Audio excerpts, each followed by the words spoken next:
Assalamualaikum warahmatullahi wabarakatuh. Alhamdulillahirabbil alamin. Segala puji bagi Allah Subhanahu wa taala yang telah memberikan kita kesehatan, yang telah memberikan kita nikmat kesempatan sehingga pada hari ini kita masih mampu untuk belajar dan menuntut ilmu dengan baik.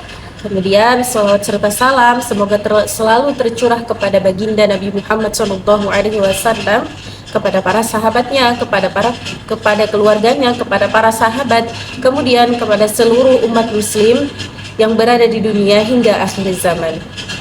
Baik teman-teman, selamat datang kembali di video saya yang kedua. Pada video pertama kita telah membahas tentang pengertian hadis, sunnah, khabar, asar, dan juga hadis qudsi. Maka pada video kedua ini kita akan melanjutkan materi-materi tersebut, di mana pada hari ini kita akan fokus ke satu pembahasan, yaitu membahas lebih detail lagi tentang hadis. Apa itu hadis, dan kemudian apa saja unsur-unsur penting di dalam hadis tersebut. Pada video kedua ini kita akan membahas tentang bentuk-bentuk hadis dan unsur pokok dalam hadis. Pemahaman tersebut sangatlah penting dalam mempelajari hadis. Dalam pelajaran tersebut, agar kita bisa memahami bagaimana suatu hadis diriwayatkan, bagaimana keaslian suatu hadis, dan bagaimana para ulama meneliti hadis tersebut. Jika kita tidak mempelajari bagaimana bentuk-bentuk hadis dan bagaimana hadis bisa dibuktikan secara sah atau dibuktikan secara benar, maka kita akan banyak keliru dalam memahami sebuah hadis, bahkan kita akan keliru dalam menetapkan suatu hukum. Maka pada kali ini kita akan belajar tentang pokok-pokok hadis. Lalu apakah yang dimaksud dengan pokok-pokok hadis? Di dalam ilmu hadis, pokok-pokok hadis itu terdapat 3 bentuk, yaitu yang pertama al-hadisu qawli, kemudian al-hadisu fi'li, kemudian yang ketiga al-hadisu taqriri. Kita masuk ke pembahasan yang pertama, yaitu tentang al-hadisu qawli. Hadis qawli yaitu hadis yang berupa segala perkataan Rasulullah SAW yang dilafazkan oleh Rasulullah SAW.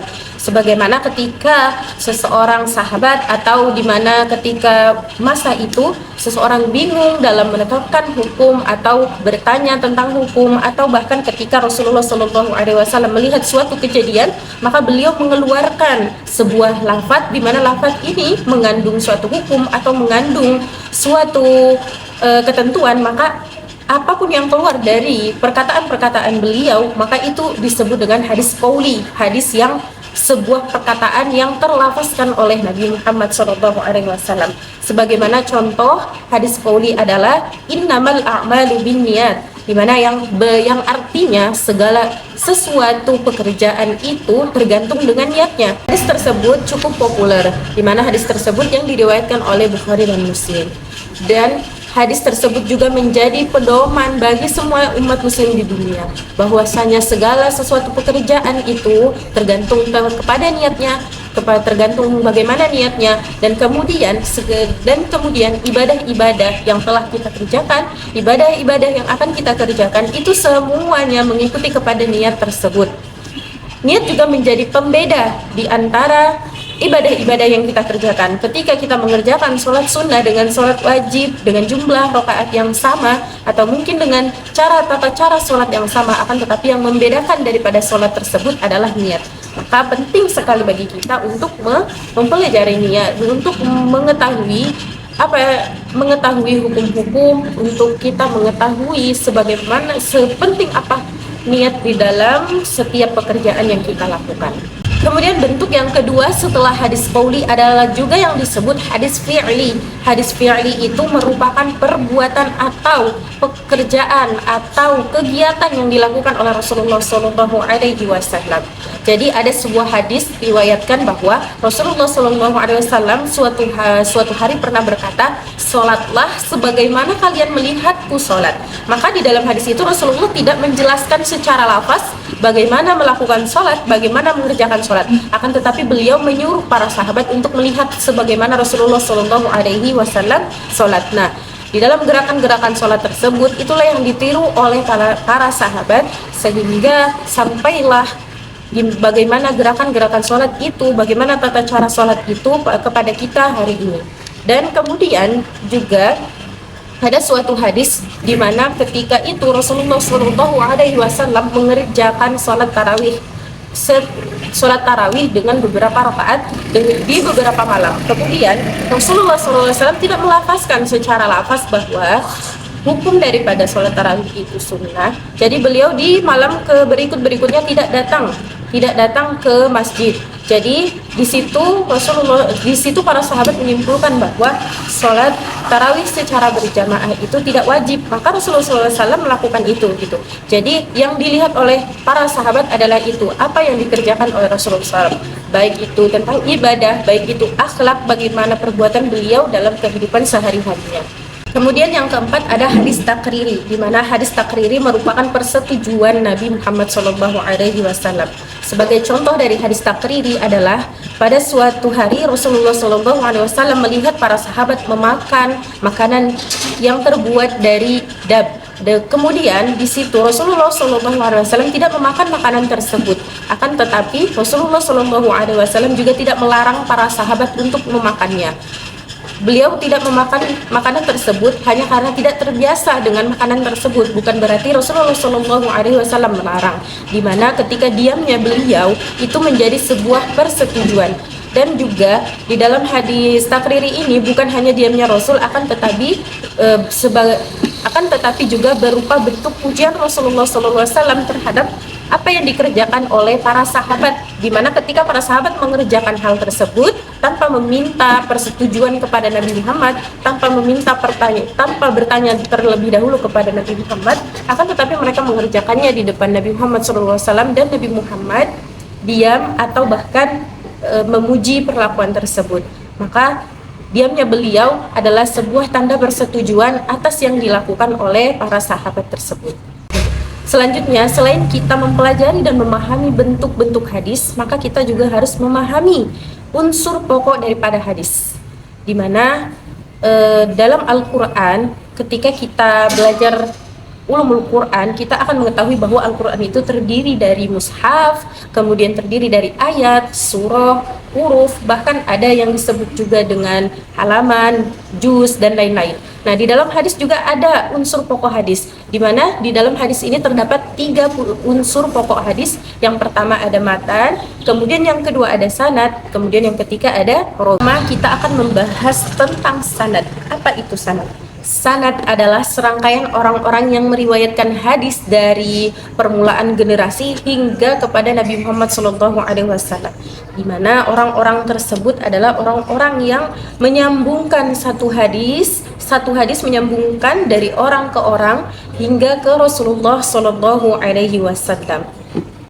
Contoh daripada sanad yang bersambung adalah dari Imam Bukhari, kemudian bersambung kepada Abdullah bin Yusuf, kemudian bersambung lagi kepada Malik, kemudian dari Malik bersambung lagi kepada Nafi', kemudian dari Nafi' bersambung lagi kepada Muhammad bin Umar, kemudian dari Muhammad bin Umar bersambunglah kepada yang penghujungnya itu Rasulullah SAW. Maka dari rangkaian-rangkaian tersebut adalah yang disebut dengan sanad. Sanad dalam ilmu hadis kedudukannya sangatlah penting, karena tanpa sanad para ulama tidak dapat mengetahui bahwa benar atau tidak hadis tersebut berasal dari Rasulullah SAW. Bahkan ada perkataan mengatakan bahwa sanad merupakan daripada bagian penting dalam agama, karena jika ada kesalahan dalam sanad tersebut maka suatu hadis tersebut akan diragukan. Bahkan suatu riwayat mengatakan ketika seseorang dari salah satu periwayat tersebut ada perlakuan yang tercela di dalam dirinya atau tidak jujur, maka kedudukan daripada hadis tersebut akan berkurang kesohihannya, bahkan bisa sampai ke tahap dhaif. Ungkapan-ungkapan tersebut membuktikan bahwa begitu pentingnya kedudukan sanad untuk mengaslikan atau untuk menjaga keaslian daripada ajaran-ajaran Islam dari zaman Rasulullah SAW hingga kepada kita hari ini. Maka penting banget bagi kita untuk belajar lebih teliti lagi tentang sanad-sanad hadis yang kita hafalkan, yang kita amalkan, yang kita dakwahkan. Jangan sampai kita mendakwahkan atau menyampaikan hadis-hadis yang hadis itu adalah hadis suatu kebohongan.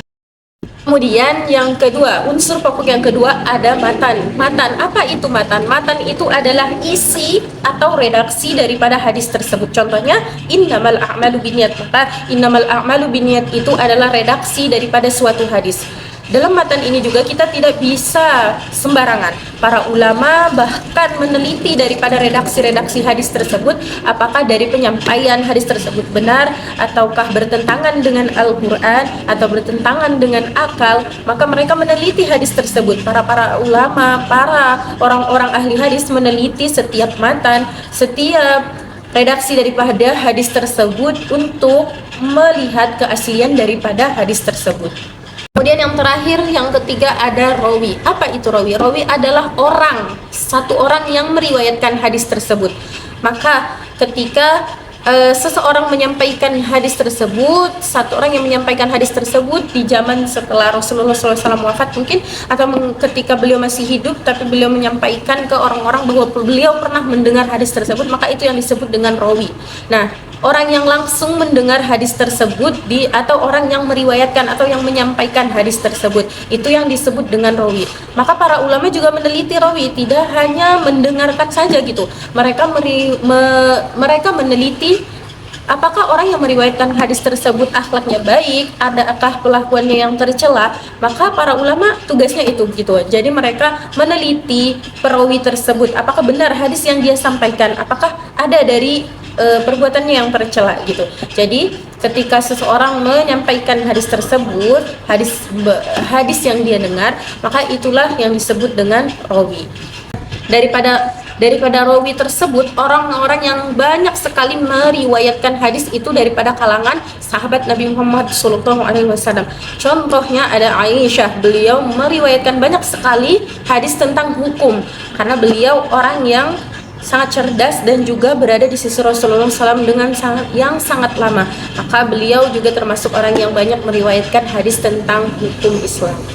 Dari semua materi yang sudah saya paparkan, hikmah dibalik semua itu, hikmah dibalik bentuk-bentuk hadis adalah itu bagaimana cara Rasulullah SAW menyampaikan hukum-hukumnya, menyampaikan hukum-hukum Islam kepada umat Muhammad, kepada umat muslim dari zaman beliau sampai hari ini. Dan juga hikmah daripada mempelajari sanad, matan dan juga rawi itu adalah bentuk penjagaan hadis sehingga hadis itu tetap terjaga keasliannya, tetap terjaga kesahihannya sampai hari ini.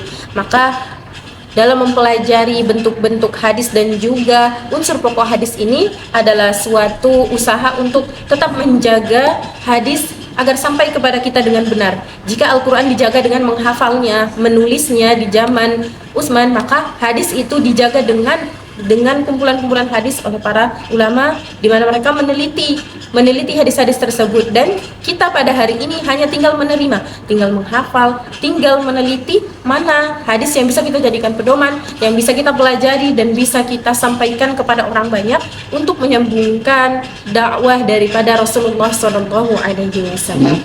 Baik teman-teman, demikian pemaparan hari ini tentang materi hari ini, yaitu berupa bentuk-bentuk hadis dan juga unsur pokok hadis. Maka daripada penyampaian yang saya sampaikan dari video yang pertama dan yang kedua ini, semoga menambah kecintaan kita kepada Rasulullah SAW dan juga memberikan semangat kepada kita untuk terus belajar hadis, karena hadis ini sangat penting, memiliki kedudukan sebagai landasan dasar hukum Islam. Maka mari kita belajar sama-sama, kita mempelajari sama-sama bagaimana hadis-hadis ini direalisasikan di dalam kehidupan kita sehari-hari. Sampai jumpa di video saya yang selanjutnya. Mungkin pada hari ini sampai sini. Wassalamualaikum warahmatullahi wabarakatuh.